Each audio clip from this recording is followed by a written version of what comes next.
Hey everyone, I'm Andre, also known as Medler. Paul, that's your line. Thank you, Andre. I'm Paul, also known as Pabro. Today is March 26th, and we're here to talk to you a bit about what you can expect in Season 2, as well as a few other more general updates. Quick spoiler warning, if you haven't seen the Season 2 Act 1 gameplay trailer that went live earlier today, I haven't watched this. Pause for a few seconds so you can check that out. I haven't watched this, but I'm not worried about it. What the fuck am I watching? Okay, welcome to Season 2, Pandemonium. In this season, we're moving to the outskirts of Demacia, where we'll be following Vayne as she does what she does best. Following Vayne? Hunts down demons. And along the way, we'll also learn a little bit more about her, as she deals with a few Vayne? I feel like demons Vayne's such a, from her like, past random that have come character. to haunt her. Make sure you keep an eye out for comics on Vayne coming out Why later this Vayne? season for I more mean, details. I think Vayne's sick, All right, but like now that's let's jump super into random. some no? other things you can expect to see in Season 2 this year. Starting off, we're going with the shorter season for this one, lasting a total Whoa, of six patches. Wait, and six patches? That means like 6 patches is 12 weeks then, right? That's like pretty the short. usual 8 to make room for a longer season later this year. Okay, interesting. As a result, we've also got Battle Pass changes to make it quicker to complete. So the amount of time it takes, relative to the length of the season, should be roughly the same. We're also going to be trying something different with the seasonal Battle Pass skins as well. Many of you have Do you asked guys, that we like, make use them a Battle direct Pass? purchase, so we're going to be doing just that. In this season, the non-prestige Battle Pass skins will be available in the store, and taking their place on the Battle Pass will be Fiendish Mystery Skin loot orbs that will drop a random, demon-themed epic skin instead. I know nothing about the On Battle the Pass. topic of skins, Wait, is this in the just last skins and update, shit? we heard from quite a few of you that wanted to hear some more about upcoming skins. So we're going to do just that. short prestige starting list? Okay, with the I am short interested in this prestige one. list. Shaco and LeBlanc Oh, are LeBlanc coming in prestige Season skin, 2, okay. and Vagar coming early next season. Now, in terms of non-prestige skins, here's a sneak peek at some of the other skins coming up this season. Now, as you saw earlier in the video, we've got a new skin coming for Annie, plus a few other champs that we're calling Pandemonium. Yeah, it kind of looks cool. And for those of you who haven't gotten a skin for their champion in quite a while, we've got you covered as well with Rain Shepherd Ivan and Project Quinn coming soon. And last, but certainly not least, are some very tasteful Tasteful. skins where we spent a lot of time cooking up for you. What the fuck Hope am I you're watching? excited like me. Kill me. So let us take a look. Oh my god, they fucking Day rehearsed Jobs. this. That was great, Andre, by the way. killing me. Day Jobs is making a return in Season 2, and this time we're trying out a cooking theme, if you couldn't tell by our terrible puns. His terrible puns. Okay, thank you. Making her debut as well. Oh, is- wait, that's kind of a banger, no? Wait, that's actually a 6 skin. That is a 6 skin, I think. That goes fucking Breadsticks crazy. Don't let her Breadsticks get on a Aurelia. roll. Roll. Otherwise, you're going to say, Don't know. Inspired by our delicious, wonderful code, Spaghetti a la Vel'Koz will also be serving on the Rift later this season. Okay. And look, remember, when you're playing League, you're family. You don't always get along, but we hope you do. All right, switching gears a bit, we want to talk a bit about the gameplay changes Okay, this is what that we're we have here coming for. for Season 2. We have some follow-up work on the Season 1 gameplay changes, particularly role quests. some of the most common topics that we've seen were uncertainty around where in lane you got top or mid lane role quest progress, and that certain champions who prefer to Yeah, proxy that was or definitely a roam, problem at the like start of the Assassins or split. Singed, were struggling to keep up with role quests as a result. So, we've adjusted where you get your progress for your role quest in lane, and how forgiving it is. To be clear, you'll still need to come to lane some of the time to progress on your role quest, but you won't be penalized for doing the things your champions want to do. Additionally, we've adjusted the rewards for I mean, I'm top assuming there's going to be some context for that. Like, I guess that what they're going to do is they're going to give some sort of, like, forgiveness for entering the river for, like, a short amount of time or something. I'm not totally sure. We'll have to read the changes, but, like, the way he says it, like, that kind of suggests it's going to be champ-specific, but I don't think that's right. I really doubt that would make it champ-specific, because it would mostly just be way too much, and way too much upkeep to keep changing it for, like, how champions play and stuff. So I assume this is just, like, it's like more forgiving to enter the and river or swap something. the mid lane empowered recall Wait, back for up. top to provide more experience for team fighting, and swap the mid lane empowered recall for 6% bonus AD and AP. 6% bonus AD and AP instead of the empowered recall. What do we think about that? I think that is like, okay. I want to look at that from like 2 perspectives, I guess. I think first off, it is like the empowered recall is much, much cooler than 6% bonus AD and AP.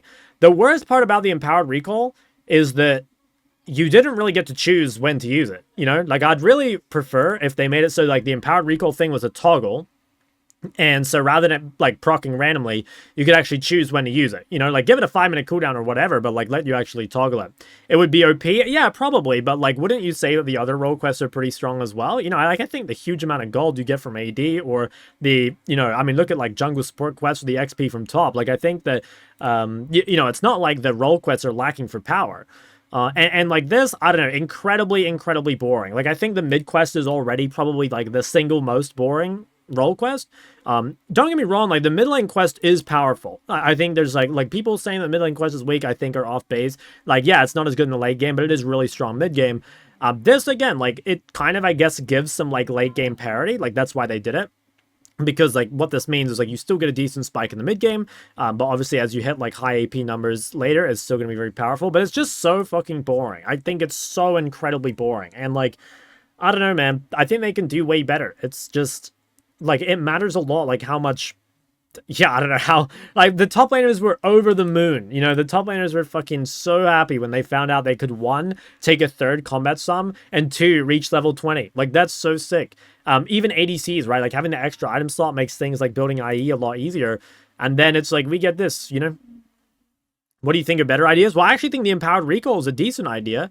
I assume the reason they got rid of this is because it's, like, quite imbalanced based on the rank. What I mean by that is, like, clearly an empowered recall is better for higher ranks than it is for lower ranks because they know how to use it quite a bit more. And, like, you know, I think you could maybe even say that if you could choose when to use the empowered recall, it might even be too strong because, like, imagine you're pushing out the side lane and you just instantly base it at any time. Like, that feels pretty annoying, right? Like, maybe it's too strong.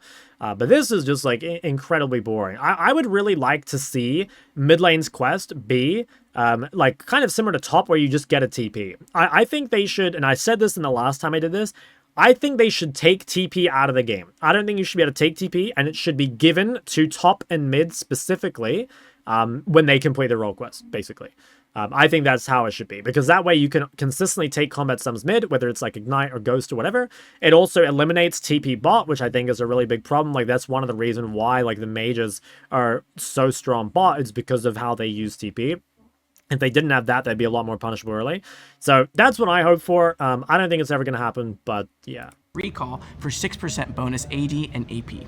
Our goal with I'm guessing that's AD and AP, by the way. Like, I don't think they said adaptive, so I assume that means both. Like, if you're a hybrid champion, you get to double dip, I think. Is to better reward the variety of classes and champions that get played in these roles, rather than mainly rewarding split pushers in top lane or non-roaming champs in mid, and to provide some scaling rewards for mid laners as well. Now, outside of role quests, we're investing in some longer-term work to expand build diversity. This is for a lot of W. champions. This is a W. This will show up in things like item adjustments, new keystones, and better supporting alternative builds to increase strategy and creativity. So think things like AP Israel or ADC Kennen. Okay, that's not... Okay, speed. never mind. That is not what I had in mind. What?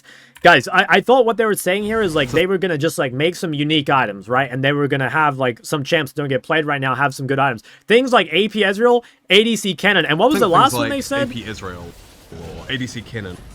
Or attack speed. Yeah, attack speeds in Dow does not need to exist, okay? This is...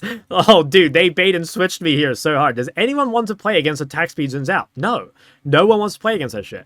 I thought this was going to be like, okay, they're going to maybe add, like, a really good, I don't know, artillery mage item, or they're going to add, like, a burn item that's, like, not Leandry, or they're going to add, I don't know, some interesting pen items. Like, yeah, these are cancer. Like, there's a reason these things are not, like, you know... They're not in the game for a really good reason. One of the ways you'll see this in Season 2 is the return of 2 runes, Deathfire Touch and Storm Raider Surge. Both keystones will be in the sword. Yeah, so guys, both of these used to be in the game a while ago. So the way these works is, like, Deathfire Touch is kind of like Blackfire. Basically, it's like when you do magic damage, you apply, like, a little bit of a burn. From what I remember, this mainly got used on, like... I remember Brand using it, and I think, like, Swain, I think Mal's. I'm not sure if Cassio used it, because I think she used Storm Raiders instead. And I assume that Storm Raiders is replacing Phase Rush. I'm pretty sure, because I think I saw someone say Phase Rush was removed. The way Storm Raiders at least used to work, I don't know about it now, but the way it used to work is it's like Phase Rush, but it procs off damage rather than ability hits. You know, like at the moment, the way you proc Phase Rush is you have to have like 3 hits or whatever. I think Storm Raiders used to be like, if you did say, I think it was like 10% damage, 10% max HP damage or something, it procced it. I don't think it was that. I don't know. I can't quite remember, but there was some like damage condition to proccing it. Which one is better? Well, I think Storm Raiders is easier to proc for a like greater variety of champs. I think that's why they bring it back. I think Storm Raiders probably is overall better for the game. Yeah, I think it's overall better for the game. 30%, was it really that high? I mean, it could have been. I don't really remember. I just remember it was like damage conditional. I don't remember the number.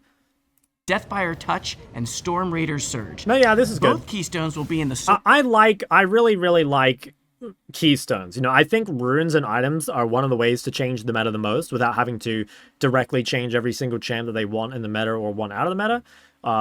I fucking love rune and item changes. Like, maybe I'm a weirdo for that, but I look forward way more to rune and item changes than champ changes, because most of the time the champ changes are very light. You know, it might be like +5 damage here, or like, you know, plus a little bit of scaling here, and those things do add up. But adding like a whole extra item or a whole extra rune to the game can like change it up way more, and it's in a way that's not super obvious. You know, like I think it's kind of exciting. Like I'll a really long time ago when they first added Deathfire Touch, which I think was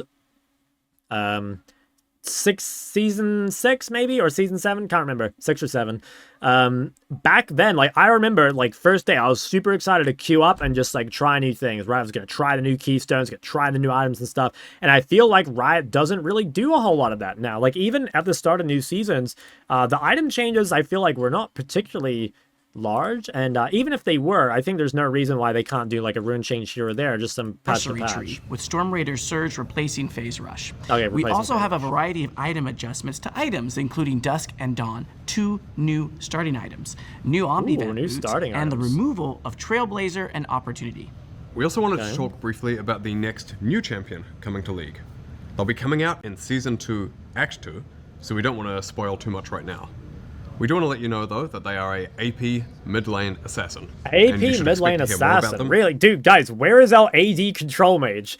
Guys, we need more AD mids. We don't need more AP mids. I'm waiting for them to release their AD control mage, and it's just not happening. In our next dev update. All right, we're going to pass things over to Eduardo and Mike to talk about some updates we have planned for Arena. Arena updates. I'm going to be honest, like, I do not care about Arena at all. So I'm not even going to watch that section. If you guys want to watch Arena, you can, but I do not play Arena. I don't care about Arena ever since they, like, the first Arena that came out was goated. I think every Arena after that was trash. WASD has reached a big milestone. WASD, dude. Oh, that pisses me off too. Guys, is there anyone that says WASD and not WASD? I'll never understand that. I will never understand that. Excited to share. They're adding 3-man Arena games? Oh, really? WASD will be available for WASD, starting bro, in patch hurts my head. 26.9, coming out with Season 2. First, we want to give a big thank you to the hundreds of thousands of players who tested WASD at various points of development.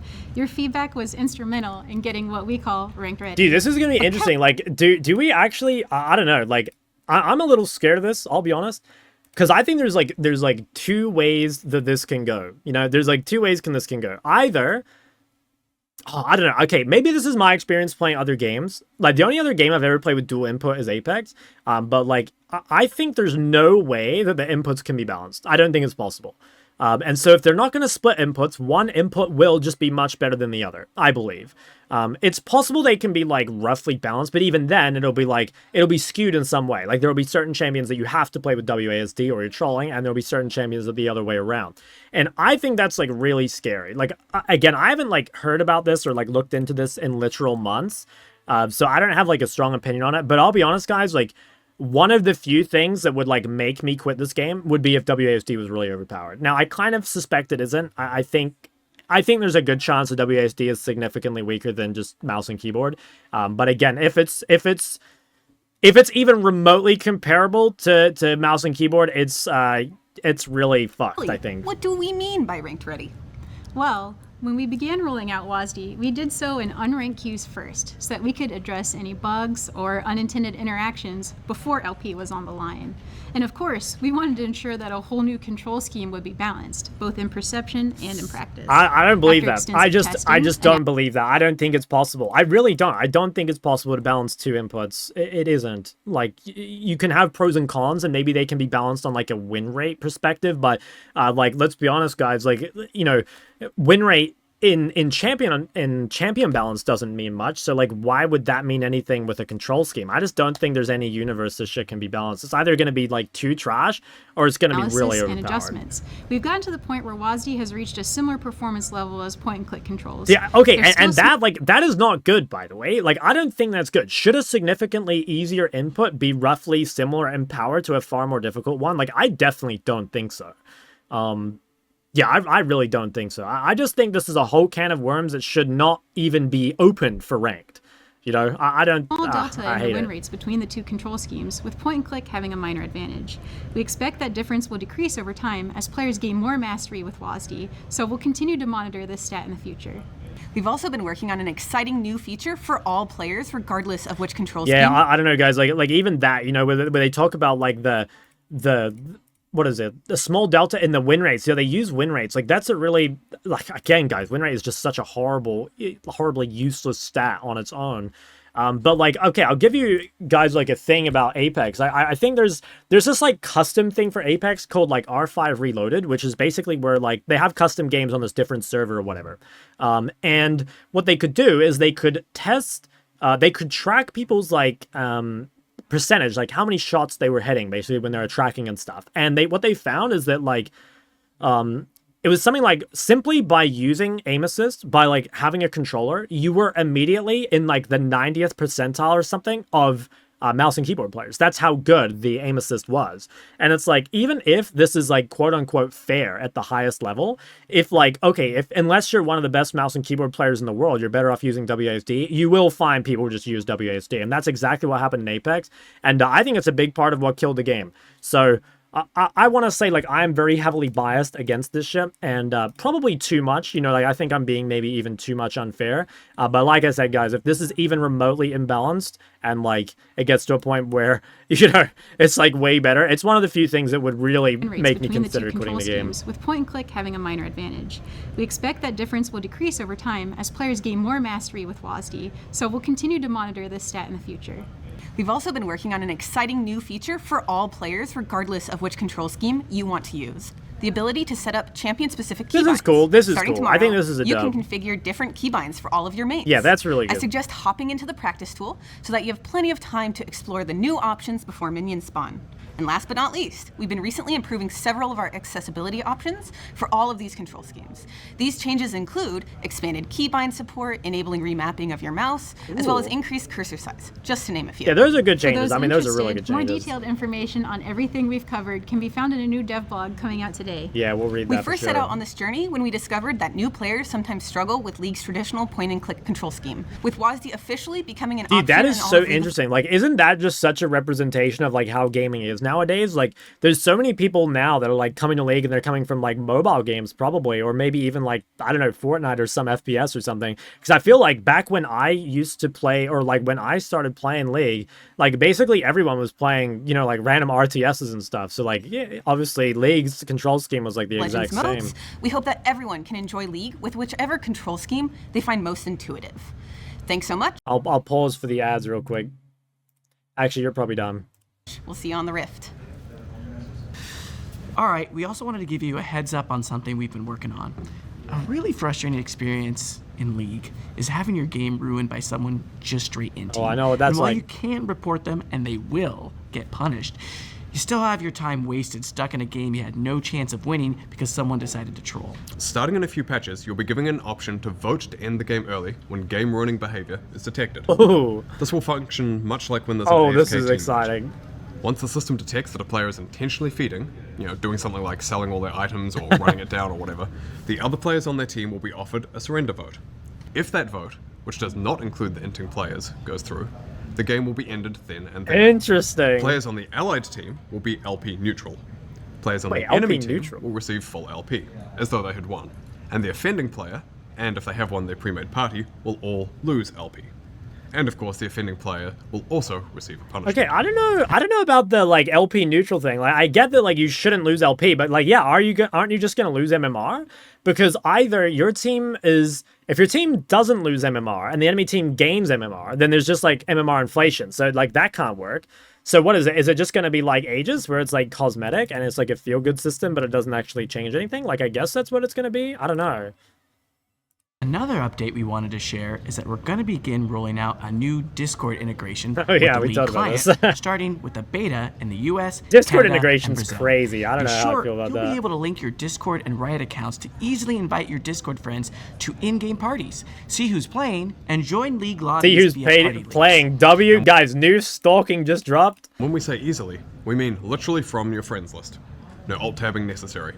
Party links allow you to copy and paste a link into your Discord server, socials, or stream to invite all your friends to join, so no more manually inviting one by Dude, is one. this gonna mean that I get like spammed by invites? Like, are people just gonna invite me to games from my Discord constantly without being on my friends list? Players in the US, Canada, and Brazil will be able to connect your Riot account to Discord starting tomorrow. We'll continue to test and refine over this beta. I'm gonna be honest, and plan guys, that's on gonna piss expanding me to off. additional regions in a few patches. To be clear, this is different from the in-game team voice that we talked about last month. We don't have any news on that right now, but if you're curious about how we're approaching team voice, check out the dev blog we recently released. I think we read that one Alright, already. so that's pretty much all of the major updates we've got for you today.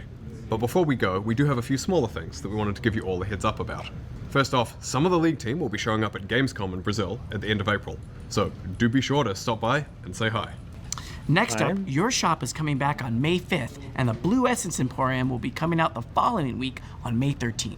And something we forgot to mention when it went live is that custom games are now supported for all live game modes, including things like Mayhem and Arena that weren't previously supported. Big. All right, so one last thing before we go. We have some content from all of you that we wanted to highlight, so let's take a look. First up, we have this piece from Okay. a Brazilian artist for the Fan Honestly, Fest WR, at that First is Stand, pretty cool. featuring the newly I reworked don't care Shyvana. about Shyvana though, I'm gonna be honest. And we have this beautiful rendered image of Bilgewater and lit up by a wonderful item I believe is called a ward. I don't know, I don't see those in my games as much as I should. Alright, okay, we can read the next thing. Alright, so how do we feel about this overall? I think, big fan of item and rune changes. Not sure how exactly they'll land, but big fan of item and rune changes. What else? WASD, yeah, pretty spooky for me. Surrender thing, kind of believe it when I see it. It seems promising. Let's read this, like, because this has, like, the actual gameplay changes on it. So let's have a read of this. I think that the biggest, I guess, like, what's the word? The biggest disappointment for me is the role quest. I think they've done a pretty poor job at, like, the mid lane role quest. Not that, again, that it's weak, but just incredibly, incredibly boring. Okay, let's see. So role quest changes. Top lane will provide more experience for team fighting compared to currently where it's a flat 12.5% bonus experience from all sources. Okay, so they're kind of encouraging you to group as opposed to just rage split the side. That's kind of interesting. I don't know how I actually feel about that because, like, okay, I would actually say that split pushers are kind of weak. Don't you guys think? Like, maybe that's not true. I don't know. Like, the plates and stuff are really strong, but ultimately the game still comes down to, like, being able to, like, 5v5 in the dragons, and I think it is kind of boring that, again, like, basically the only win condition is eventually, like, group up in 5v5. So, I don't know. That does feel a little weird. I suppose it's, like, maybe you get punished. Yeah, sometimes if you roam, you can punish you and lose the 1v1. I'm not sure. What does team fighting mean from them? Yeah, I'm not sure. I assume it's just, yeah, it probably is kills with, like, more than one cape or one KP. Yeah, like more than one assist. I'm not really sure. So, well, what? I don't know. That's weird. We'll see. Mid lane will have the biggest role change clash with the Empowered Recall being removed. Instead, mid laners will get the 6% bonus AP and AD.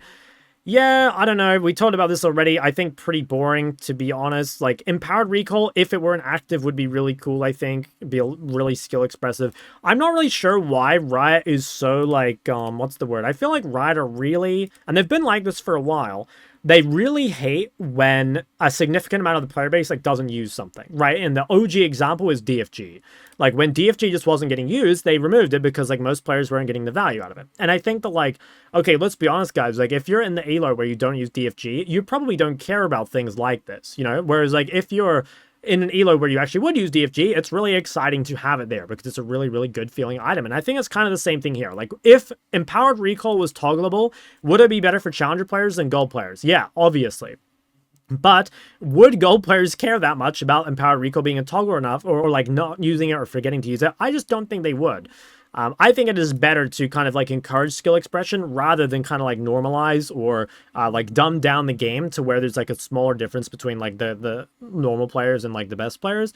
There's still going to be significant room for skill expression, but I just think like, I don't know, stuff like that's kind of interesting. It's like you can use it creatively, and it's way more interesting than just like a flat damage amp. So not super fan of that.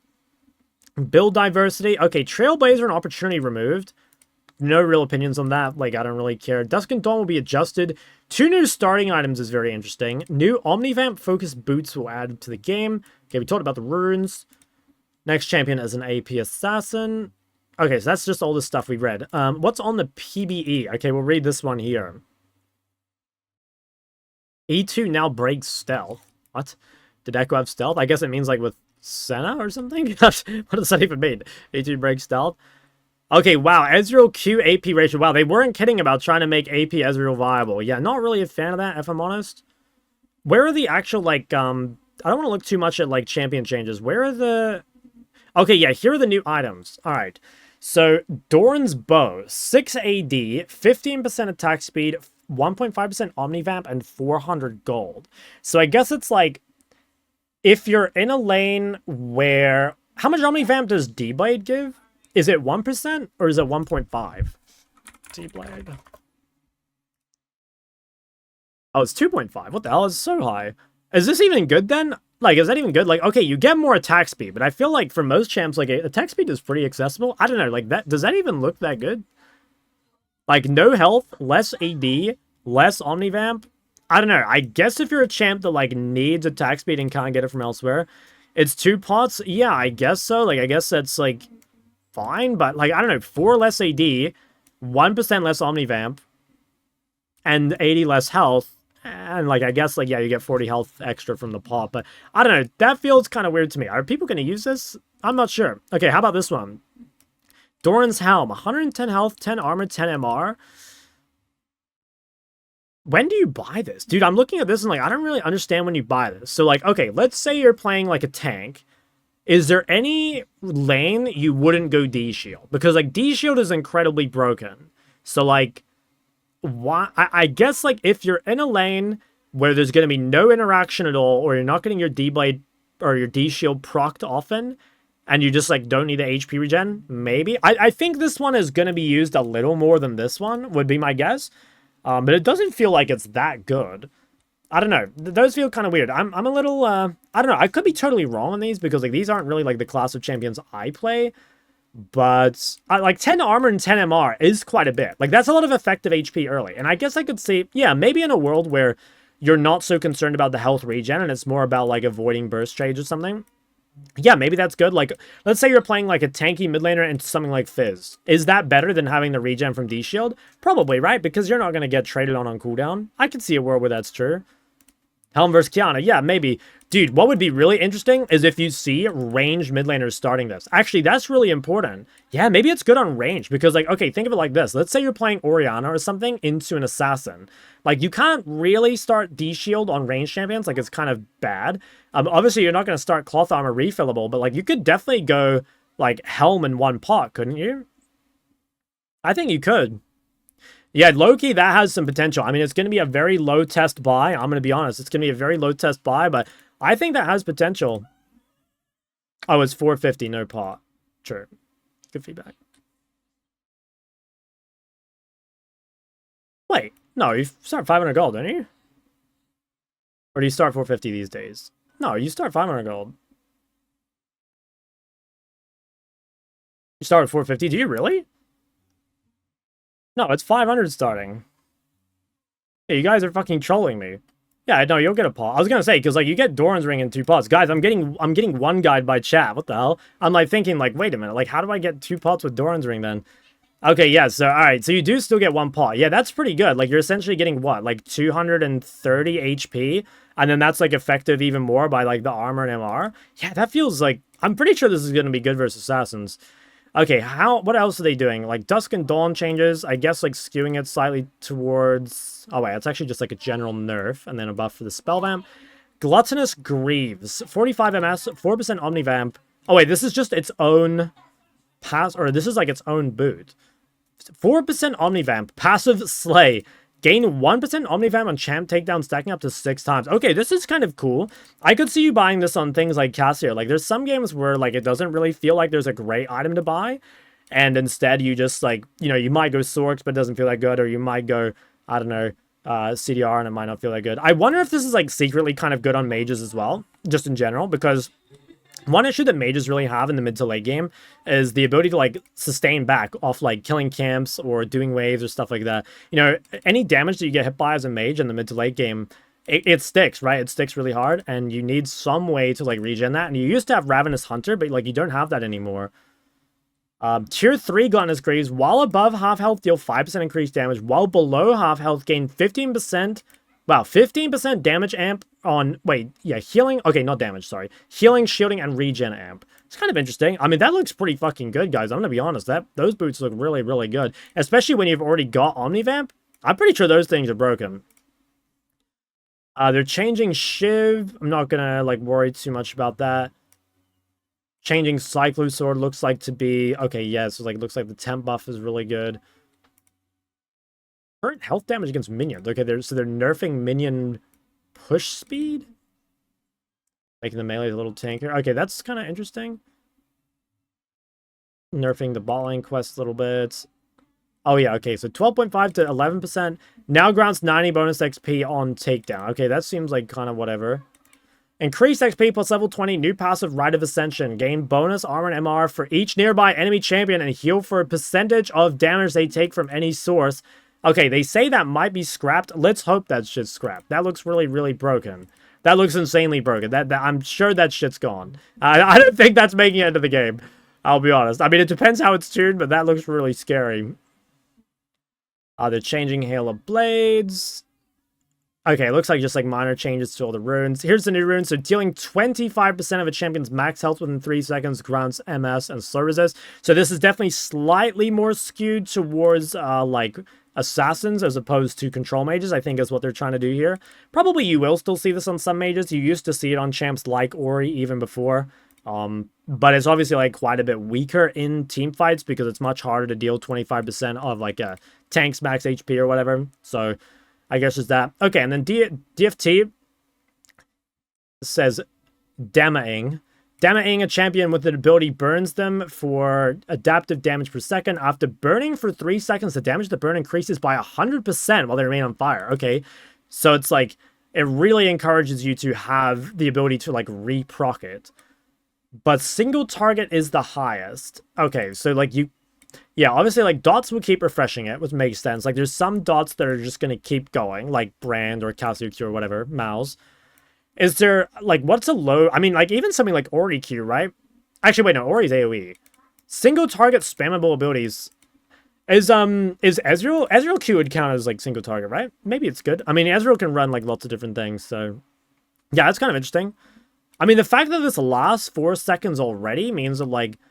There's, you know, if you have a single target ability, you can access the 100% for 1 extra tick. So, I don't know. And then the rest are just, like, arena changes, it looks like. Okay, kind of interesting. Yeah, kind of interesting. I wouldn't be surprised if this ends up being quite good on Cassie. We'll have to try it. Same with Storm Raiders. I mean, you used to run that back in the day. Okay, we kind of already talked about WASD, so I don't think we need to look at that. What is this thing that you linked? Forbidden Heartsteel. So if you build new static Shiv and you do God, one auto with Heartsteel on enemy champion... Okay, yeah, guys. I'm looking forward to versing Static Shiv Heartsteel Tom Kench. I'm sure that makes sense. Stacks... You'll only see this in Mayhem, I'm pretty sure. Yeah, I don't know. How do we feel about the changes overall? I feel like... It's not bad. I think I was expecting, like, a little more, to be honest. I was expecting a little more. But it's not too bad. I don't hate the changes. I just think a lot of them are... Yeah, just like... I'm kind of thinking, like, okay, if the new patch drops and I queue up, am I going to feel like the game's any different? And I think the answer is, like, not really. Like, okay, there might be some different champs and stuff. But it doesn't really feel like the game is going to be very different. I don't know. Admittedly, the runes and items probably will make the biggest difference. That's still what I look forward to the most. I do look forward to really trying the new runes.